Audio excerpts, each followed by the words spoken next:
Hi everyone, it's Charlie. I've got a lot of requests to do a video for Thor 4 Love and Thunder, so I'll explain what the plot of that movie is. They explained a lot of it during the big Marvel Phase 4 panel, so we'll break it all down. We're doing that Avengers Endgame Blu-ray giveaway. All you have to do to enter is be a subscriber and leave your best Thor 4 theory on the video. I just broke this down top 10 style, so starting with number 10, Thor 4 is now going to take place before Guardians of the Galaxy Volume 3. Thor 4 is tail-end Marvel Phase 4 timeline per this schedule, and Guardians is now confirmed Marvel Phase 5, just because James Gunn is going to be busy doing Suicide Squad before he does Guardians of the Galaxy Volume 3. So very brief Guardians cameo at the beginning of Thor 4, just for the sake of continuity, because Thor is off on their ship as Guardians of the Galaxy again, per that scene at the end of Endgame. But now, Thor may or may not cameo in Guardians 3. The movie's going to pick up a little while after the events of Doctor Strange in the Multiverse of Madness for important multiverse reasons I'll explain in a second, but it's hitting theaters November 2021. The last two Thor films have been November films, so that's not a really big surprise. They haven't confirmed whether or not there'll be a Loki cameo from the alternate universe Loki with the Tesseract from Avengers Endgame, if he's going to cross over, because the movie is happening after they do the Loki TV series with that character. If it wasn't clear, the Loki of the Loki TV series that Tom Hiddleston is playing is the Tesseract Loki that we saw escape in Avengers Endgame and create this branch timeline, so he's alternate universe Loki now who's still alive in present day. They didn't say who the main villain is going to be, but don't be surprised if they also use a villain from the multiverse. That's why the Doctor Strange movie is going to be so important, because even though the multiverse already exists, there's a lot of casual audience members that don't really know how it works, and that's what they're getting into during the Doctor Strange multiverse movie. Multiverse is also important for the Mighty Thor plot that they're doing from the comics. So 9, the plot of the movie is based, as you would probably assume, on Jason Aaron's Mighty Thor run from the past few years. During that story, Jane Foster becomes an alternate version of Thor when comic book Mjolnir from the 616 comic book universe deems her worthy. The reason why the hammer deems her worthy is really important too, because it has a lot to do with what the Marvel Comics were doing with the main version of Thor in the wake of Original Sin and Secret Wars.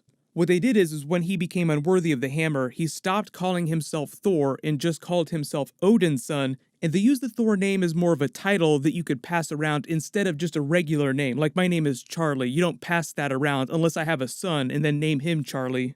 Once regular Thor couldn't lift the hammer anymore, the hammer in the comics is alive. It has a sentience, so the hammer knows that Asgard in the 9 realms always needs a Thor to protect it, to wield it, so when our main version of Thor becomes unworthy, the hammer selects another Thor to replace him. And the replacement just winds up being Jane Foster, who's slowly dying of cancer. They did not say if they're going to do the cancer plot from the comics, like if our Jane Foster Natalie Portman is going to wind up having cancer at the beginning of the movie.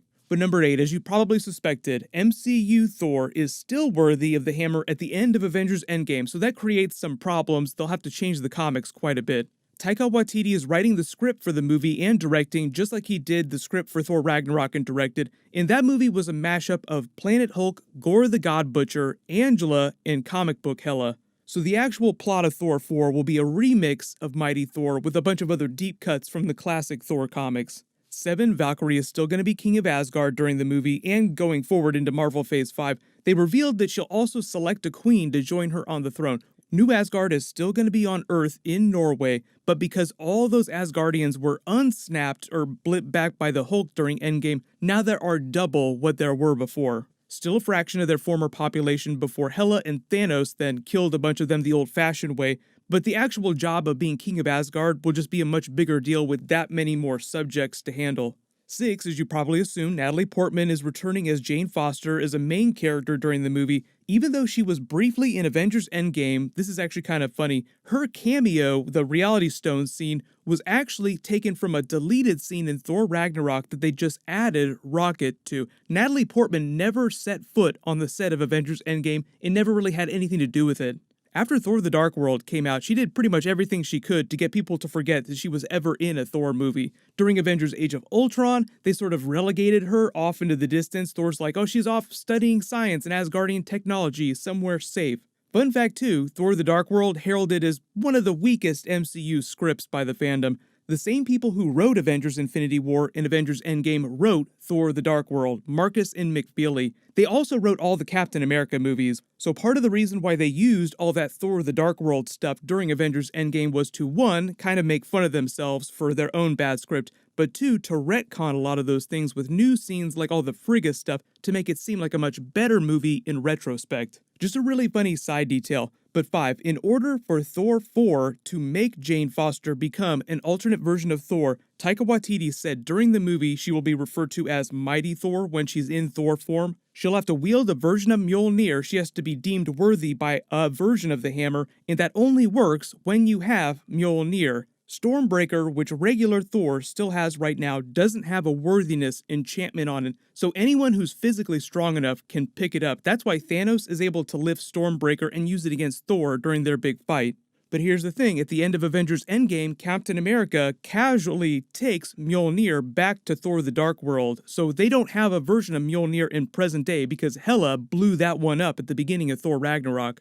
The whole plot of Thor 4 rests on them having a version of that hammer, so for early speculation, best theory is that because the movie is happening at the tail end of Marvel Phase 4 after the events of Doctor Strange in the Multiverse of Madness, that they'll use the multiverse to get themselves another version of Mjolnir for Jane Foster to wield. Remember, multiverse is also important for involving the alternate version of Loki with the Tesseract, because wouldn't it be weird to have a Thor film with no Loki cameo?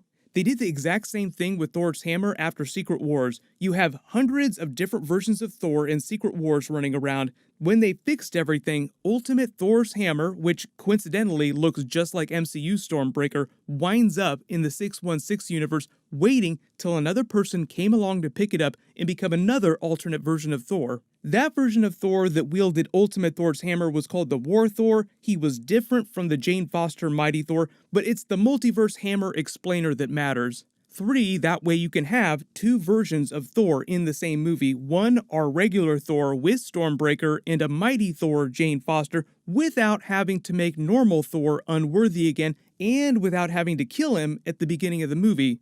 Your next big question, I know, is if Thor's alive and he still has Stormbreaker, then why did they need another version of Thor? What's the whole point of this? Well, the reason is probably because Asgard must always have a Thor, and at the beginning of Avengers Endgame, our main version of Thor says he's setting off to intergalactic adventures across the universe, so he won't be around to help them out.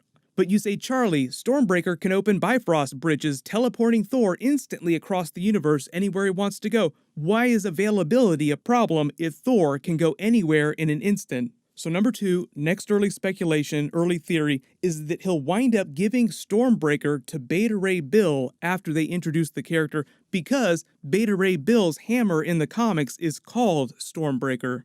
Beta Ray Bill, the character, was supposed to debut during Thor Ragnarok. They shot footage with him for the Contest of Champions, the big arena fights, then decided at the last minute to cut him from the film and just save him for a proper story in a future Thor film when he could be a bigger character. Thor 4 is the perfect opportunity to introduce him, and before they'd confirmed when the movie was actually supposed to happen, I'd assume naturally that they'd introduce him during Guardians of the Galaxy Volume 3, because he's such a weird character. He's also perfect for the Guardians of the Galaxy movies. He even joined a version of the Guardians team recently in the comics, so that's how you take away main Thor's instant transmission ability.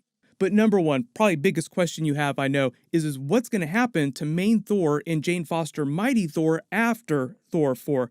Most likely scenario is that depending on what kind of contract Natalie Portman signs, she'll continue to cameo as Jane Foster Thor every once in a while in future MCU movies in the background, like a couple scenes here and there in the next Avengers movie, but not really as a huge main character like Chris Hemsworth's Thor has been.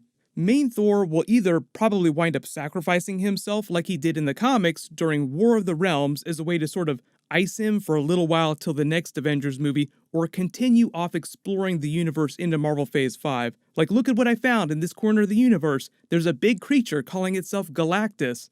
So post all your Thor 4 theories in the comments below. Thank you so much for watching. Everybody stay awesome. Maximum effort.